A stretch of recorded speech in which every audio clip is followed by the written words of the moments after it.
এই কে যেন ফুপিয়ে ফুপিয়ে কাঁদছে না? দোতলায় উঠতেই ওদের কানে নারী কণ্ঠের মৃদু কান্নার রেশ ভেসে এলো। বিমল চুপি চুপি বলল, শুনতে পাচ্ছিস সঞ্জয়? কে যেন কাঁদছে এই বাড়ির মধ্যেই। এই কাহিনীর সমস্ত চরিত্র এবং ঘটনা সম্পূর্ণ কাল্পনিক। বাস্তবে জীবিত বা মৃত কোনো ব্যক্তির অথবা কোনো ঘটনার সাথে এর মিল থাকলেও তা সম্পূর্ণ অনিচ্ছাকৃত এবং কাকতালীয়, ব্যবহৃত অপ্রাকৃত এবং অলৌকিক ঘটনাক্রম পরিবেশনার উপক্রম মাত্র। কুসংস্কারে বিশ্বাস করবেন না, কুসংস্কার ছড়াবেন না।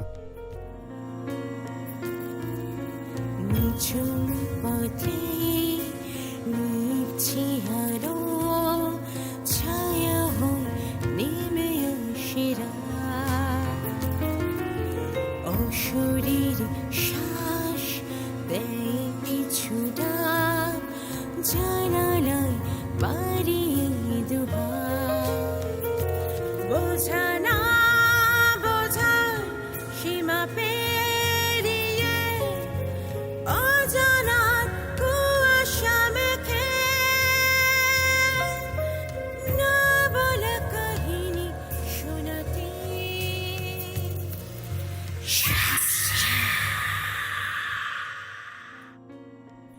নমস্কার, জানা অজানার মাঝে থেকে আমি পৌলমী ও আমার সাথে আছে জয়দীপ। শ্রোতা বন্ধুরা, আমরা আজ আবার চলে এসেছি আপনাদের গল্প শোনাতে। আজকে আপনারা যে গল্পটি শুনবেন সেটি লেখক মুরারিমোহন বিটের একটি ভৌতিক কাহিনী। শুনতে থাকুন লেখক মুরারিমোহন বিটের কলমে একটি ভৌতিক কাহিনী।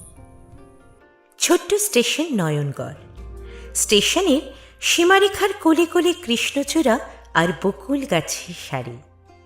রক্তবর্ণী কৃষ্ণচূড়া ফুলগুলি অদ্ভুত রকমের সুন্দর দেখায়। স্টেশনের গেট পেরিয়ে বাইরে এসে দাঁড়ালে বহুদূর পর্যন্ত দৃষ্টি চলে যায়। শ্যামল কচি ধান গাছে ভরা দিগন্ত বিস্তৃত ক্ষেত, আর তারই বুক চিরে একটা চওড়া কাঁচা পথ স্টেশনের গোড়া থেকে এঁকে বেঁকে অসীমের কোলে হারিয়ে গেছে। আরও কয়েকটা সর্পিল পায়ে চলা পথের দাগ এদিক ওদিক চলে গেছে। চওড়া রাস্তাটার ওপর একটা ছইতলা গরুর গাড়ি দাঁড়িয়ে রয়েছে। বিমল বলল, ওই যে আমাদের গাড়ি। 5 বন্ধুতে গাড়িটার কাছে এসে দাঁড়ালো। বিমল গাড়োয়ানকে লক্ষ্য করে বলল, কি হে রামু, ভালো আছে তো? রামু সবিনয় উত্তর দিল, আগে হ্যাঁ ছোটবাবু, আপনাদের আশীর্বাদে। বাড়ির সকলে ভালো আছে? হ্যাঁ ছোটবাবু, মাঝে কর্তাবাবুর একদিন জ্বর হয়েছিল, এখন ভালোই আছেন। এরপর সকলে গাড়িতে উঠে বসল। গাড়ি চলতে শুরু করলো ক্যাঁচ কোঁচ রাগিনী তুলে।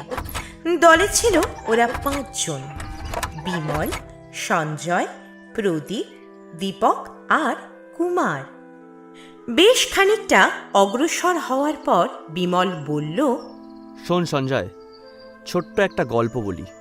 প্রায় 70 বছর আগের কথা। আমাদের গাঁয়ের পূব সীমান্তে এক ধনী পরিবারের বাস ছিল। বাড়ির মালিক ছিলেন বিজয় বারুজ্জে।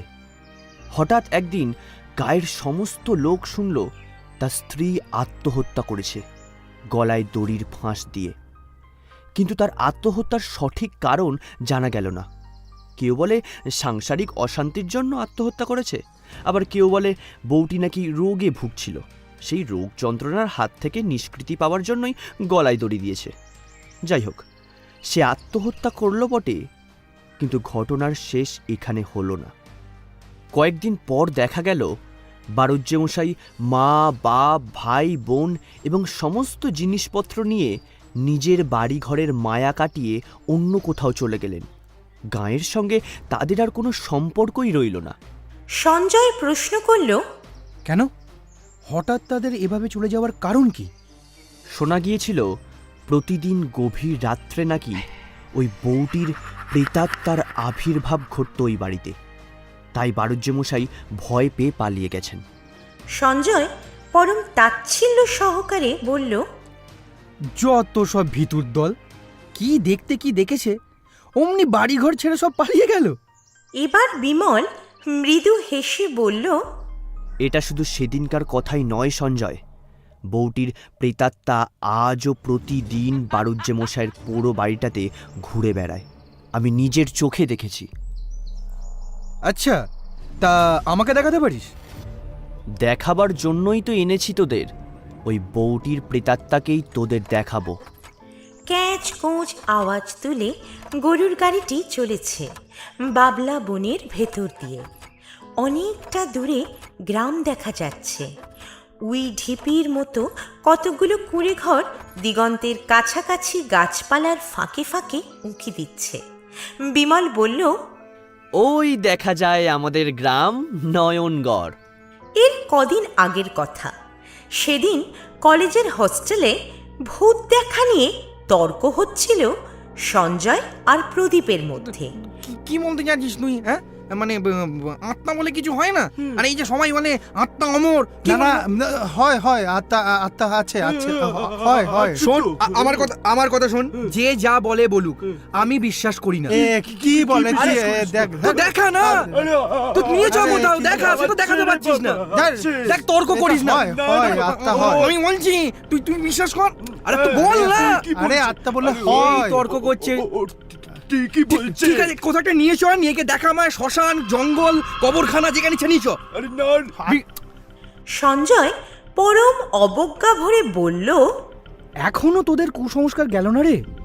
খুব তো বকর বকর করছিস। ভূত কোনোদিন দেখেছিস নিজের চোখে? প্রদীপ দমে গেল। সত্যি সে কোনো দিন ভূত দেখেনি, শুধু গল্পের বইয়েই পড়েছে আর নানান জনের মুখে নানান কাহিনী শুনেছে মাত্র। তাই কোনো কথা বলতে সে আর সাহসী হলো না। এদের তর্কের শ্রোতা ছিল তিনজন, বিমল, দীপক আর কুমার। প্রদীপ চুপ করে যাওয়াতে বিমল হঠাৎ বলে বসল, আমি ভূত দেখেছি। সকলেই অবাক হয়ে তাকালো ওর মুখের দিকে। সঞ্জয় এবার ঘা খেল। সঞ্জয় অত্যন্ত জোর দিয়ে বলল, তাই নাকি? আমায় দেখাতে পারিস? তবেই বিশ্বাস করব। পারি। প্রত্যেকের চোখে মুখে পরম বিস্ময়। এ বিমলটা বলে কি, নিজেও ভূত দেখেছে? এটা না হয় খানিকটা বিশ্বাস করা গেল, কিন্তু অন্য কাউকেও দেখিয়ে দেবে, এ আবার কি রকম কথা? ভূত বুঝি ওর পোষা? সঞ্জয় অবিশ্বাসের হাসি হেসে বলে, বেশ, কবে দেখাচ্ছিস বল? কোথায় যেতে হবে আমাকে? শ্মশানে? বিমল বিদ্রুপটা গায়ে না মেখেই বলল, না, শ্মশানে নয়, যেতে হবে আমাদের গাঁয়ে, নয়নগড়ে। সামনের শনিবার দিন রওনা হওয়া যাবে। রবি সোম তো ছুটি আছে। সঞ্জয় রাজি হয়ে বলল, ঠিক আছে, আমি রাজি আছি। প্রদীপ, দীপক ও কুমার এরাও আমাদের সঙ্গে ভূত দেখতে যাবে নয়নগড়ে।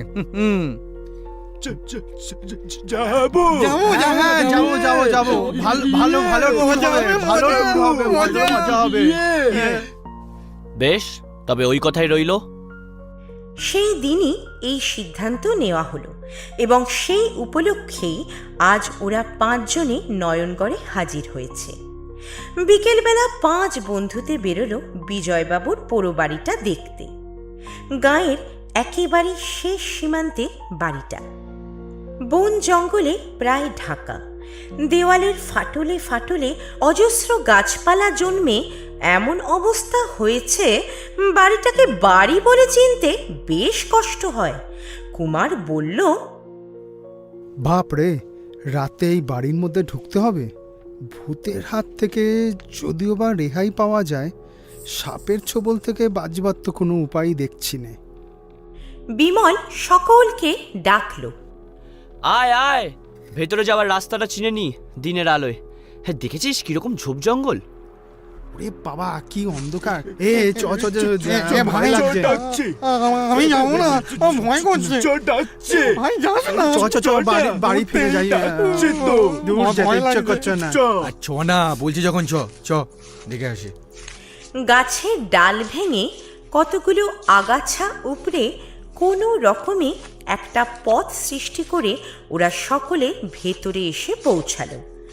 ভেতরের দিকটা কিছুটা পরিষ্কার আছে, অপরিষ্কারের মধ্যে কেবল 70 বছরের ধুলোবালি আর ঝড়ে উড়ে আসা শুকনো পাতা জমে রয়েছে। চলতে গেলে খসখস মচমচ শব্দ হয়।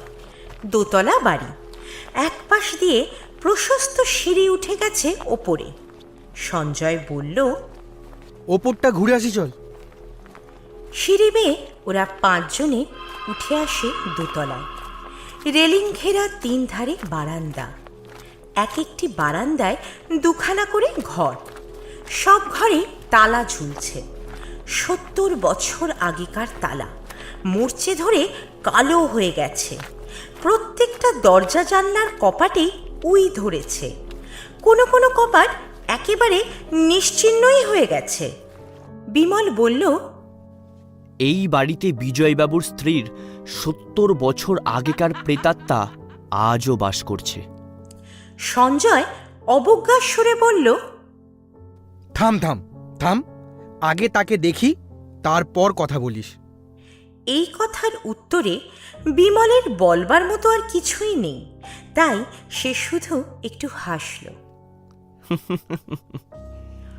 সঞ্জয়ের পকেটে ছিল একটা বড় ছুরি।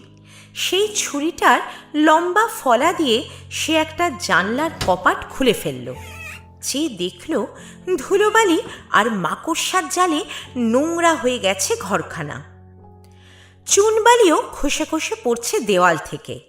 সঞ্জয় ভালো করে লক্ষ্য করতে লাগলো ঘরখানা। বিমল জিজ্ঞাসা করল, কি দেখছিস? দেখছি ভূতের কোনো সন্ধান পাওয়া যায় কিনা। কিন্তু সন্ধান পেল না সে। তারপর সে অগ্রসর হলো পাশের ঘরখানার দিকে। এ ঘরের জানলা খুলবার প্রয়োজন হলো না, উইয়ে কপাটের কিছুটা অংশ নষ্টই করে ফেলেছে। বিমল উঁকি দিল ঘরখানার মধ্যে। সঙ্গে সঙ্গে তার 2 চোখে বিস্ময় জেগে উঠল। বিমল মনে মনে বলল, এ কি ঝকঝকে তকতকে ঘরখানা, যেন কেউ বর্তমানে বাস করে এই ঘরটাতে। সঞ্জয়ের আপনা থেকেই মুখ দিয়ে বেরিয়ে এলো, এ কি ব্যাপার, এমন পরিষ্কার কেন ঘরটা? নিশ্চয়ই কেউ যাওয়া আসা করে এ ঘরে। তার উত্তরে বিমল বলল, তা কি করে হবে? দেখছিস না দরজার তালাটা মরচে ধরে কিরকম হয়ে আছে। বেশ বুঝতে পারা যাচ্ছে যে ও তালায় কেউ হাত দেয়নি 70 বছরের মধ্যে। আর জানলার এই সামান্য ফাঁক, এই ফাঁকটুকু দিয়েও যাওয়া আসা করা সম্ভব নয়। সঞ্জয় তালাটা টানাটানি করে দেখল। শুধু সঞ্জয় কেন, প্রত্যেকেই একবার করে দেখল। তোরে দেখি, সর সর সর। আমাকে দে, আমাকে দে। এনে ধর ধর ধর। বাবা গো, কি শক্ত। দেখি দেখি। ওরে বাবা, এ ভাই কি শক্ত! বললাম হবে তো, না, খোলা যাচ্ছে হবে না। না, হবে না, হবে না। দেখে সবাই স্তব্ধ হয়ে গেল। সত্যি এ তালায় কেউ হাত দেয়নি। তবে অন্য কোনো পথ নেই তো এ ঘরে ঢুকবার? বেশ পুঙ্খানুপুঙ্খ রূপে সে নিরীক্ষণ করল ঘরখানা। না, অন্য কোনো পথ নেই। তবে কি ভৌতিক ব্যাপার বলেই বিশ্বাস করতে হবে এটাকে? প্রদীপ পাশ থেকে বলে উঠল, আমি কিন্তু ব্যাপারটা খুব সুবিধার মনে করছি না। ভূত পেতনি নিয়ে রসিকতা করাটা মোটেই উচিত নয়। এরপরও প্রত্যেকটি ঘরই সঞ্জয় দেখল, কিন্তু অমন পরিষ্কার ঘর আর নজরে পড়ল না। বিমল শেষে মন্তব্য জানালো, খুব সম্ভব বিজয়বাবুর স্ত্রী ওই ঘরটাতে থাকতেন। তারপর একটু ঢোক গিলে বলল, এবং আজও থাকেন নিশ্চয়। সঞ্জয় কোনো কথা আর বলে না। ফেরবার পথে দীপক শুধালো, আবার আবার কখন আসতে হবে? বিমল জবাব দিল, রাত্রে, রাত 10টা-11টা নাগাদ। রাত ছাড়া ওদের দর্শন মেলে না। আমি নিজের চোখে দেখেছি একটি বউ ঘুরে বেড়ায় সারা বাড়িময়। রাত 10:30 নাগাদ ওরা খাওয়া দাওয়া শেষ করে আবার পোড়ো বাড়িটাতে এসে প্রবেশ করল। প্রত্যেকের কাছে টর্চ আছে। নিঝুম বাড়িটা। বন্য পোকামাকড়দের হরেক রকম সুরের একঘেয়ে একটানা চিৎকারের মাঝে শুকনো পাতার ওপর পায়ে চলার খসখস শব্দটা ওদের নিজেদের কানে বড় বিশ্রী শোনাতে লাগলো। শব্দটা কেমন যেন অপার্থিব বলে মনে হতে লাগলো। টর্চের আলো না জ্বেলেই অন্ধকারের মধ্যে দিয়েই ওরা 5 জনে সন্তর্পণে উঠে এলো দোতলায়। আলো জেলে হই হুল্লোড় করে ওদের বিরক্ত করলে ওনারা নাকি প্রকাশ্যে আসেন না, তাই এই সতর্কতা। হঠাৎ কুমার বলল, এই কে যেন ফুপিয়ে ফুপিয়ে কাঁদছে না? দোতলায় উঠতেই ওদের কানে নারী কণ্ঠের মৃদু কান্নার রেশ ভেসে এলো। বিমল চুপি চুপি বলল, শুনতে পাচ্ছিস সঞ্জয়? কে যেন কাঁদছে এই বাড়ির মধ্যেই। বিমল উত্তর দিল, সেই বউটির কান্না। বিজয়বাবুর স্ত্রীর প্রেতাত্মা কাঁদছে। সাংসারিক অশান্তির জন্যই হোক বা রোগ যন্ত্রণার জন্যই হোক, বউটি নির্জনে বসে প্রায়ই নাকি এরকম কাঁদত। শোনা যেত। সঞ্জয় বলে উঠল, আওয়াজটা যেন কোণের ঘরটা থেকে আসছে বলে মনে হচ্ছে। এই আয় তো চুপি চুপি, দেখি ব্যাপারটা কি। এই আলো জ্বালিস নি কেউ। সকলে নিঃশব্দে সেই পরিষ্কার ঘরটার উইয়ে খাওয়া জানলাটার গোড়ায় এসে দাঁড়ালো। ঘরের ভিতরে 2টো জোনাকি ঢুকে টিপ টিপ করে জ্বলছে। জোনাকির মৃদু আবছা আলোয় ওরা যা দেখল তাতে গায়ের রক্ত হিম হয়ে গেল। মেঝের ওপর বসে একটি বউ ফুপিয়ে ফুপিয়ে কাঁদছে। লম্বা লম্বা চুলগুলো পিঠের ওপর ছড়ানো, 2 হাঁটুর মধ্যে মুখ গুঁজে কাঁদছে মেয়েটি।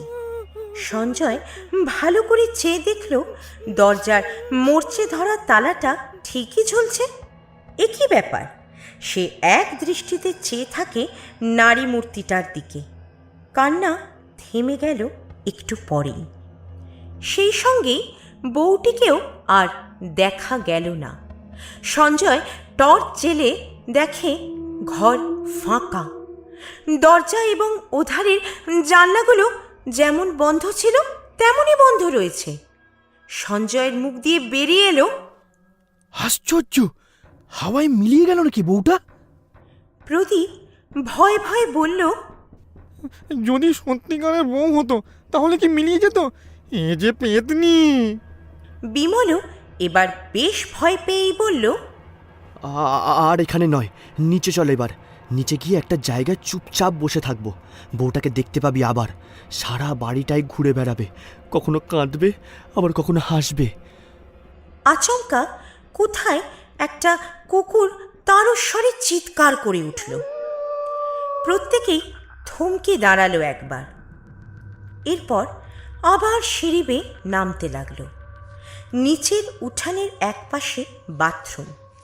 বিমল সকলকে নিয়ে বাথরুমের মধ্যে গিয়ে ঢুকল। সঞ্জয় মুহূর্তের জন্য টর্চটা একবার জেলে ঘড়িটা দেখে নিল। 11:15। বাথরুমের দরজার কপাট দুটো উইয়ে নিশ্চিহ্ন করে ফেলেছে। ওরা খোলা দরজার সামনে গায়ে গা ঠেকিয়ে জড়ো হয়ে বসল। 5 জনের শ্বাস প্রশ্বাসের শব্দ বড় বেসুরো শোনাতে লাগলো ওদের নিজেদেরই কানে। দীপক বেশ ভয় পেয়েই বলল, এসব অ্যাডভেঞ্চার কিন্তু আমার মোটেই ভালো লাগে না। প্রদীপের সঙ্গে আমি একমত। ভূত পেতনি নিয়ে এভাবে রসিকতা করা বুদ্ধিমানের কাজ নয়। কিন্তু কেউ ওর কথার কোনো উত্তর দিল না। সময় এগিয়ে চলে। বহু দূরে কোথাও কীর্তন হচ্ছে। খোল করতালের মৃদু আওয়াজ আসছে বাতাসে ভেসে ভেসে। 5 জনে বাথরুমে বসে আছে চুপচাপ, মৌন, নিথর।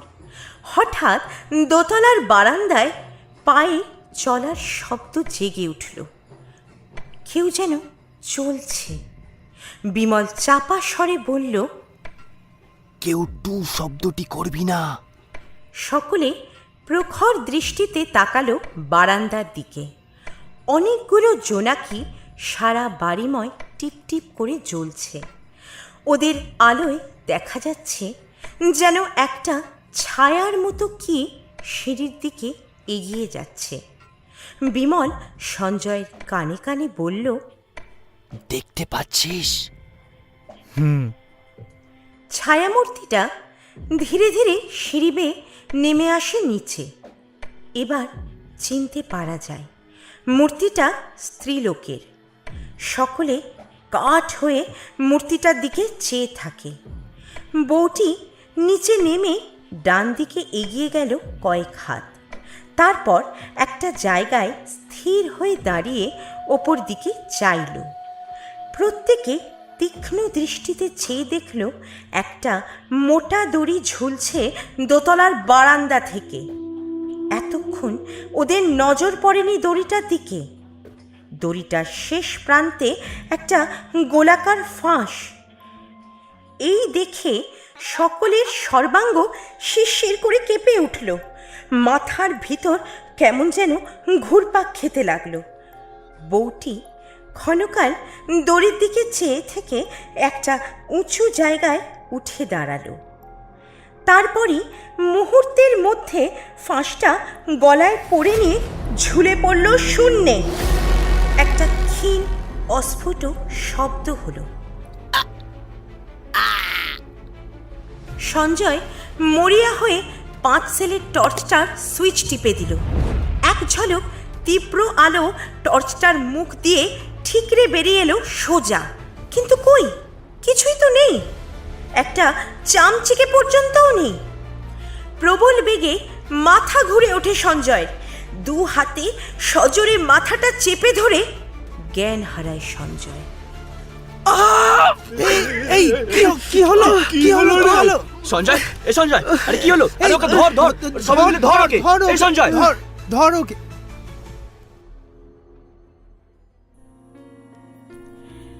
আপনারা এতক্ষণ শুনছিলেন লেখক মুরারি মোহন বিটের কলমে একটি ভৌতিক কাহিনী।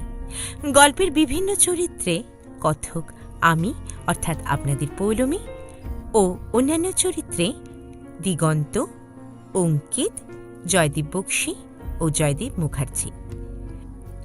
শুনতে থাকুন আরও ভালো ভালো গল্প। আর অবশ্যই আমাদের কমেন্ট করে জানান আপনাদের কোনো পছন্দের লেখক লেখিকা আছে কিনা এবং তাদের কোন গল্প আপনারা শুনতে চান। ভালো থাকুন, সুস্থ থাকুন, শুনুন, শোনান, শান্তিতে ঘুমান, জানা অজানার মাঝে।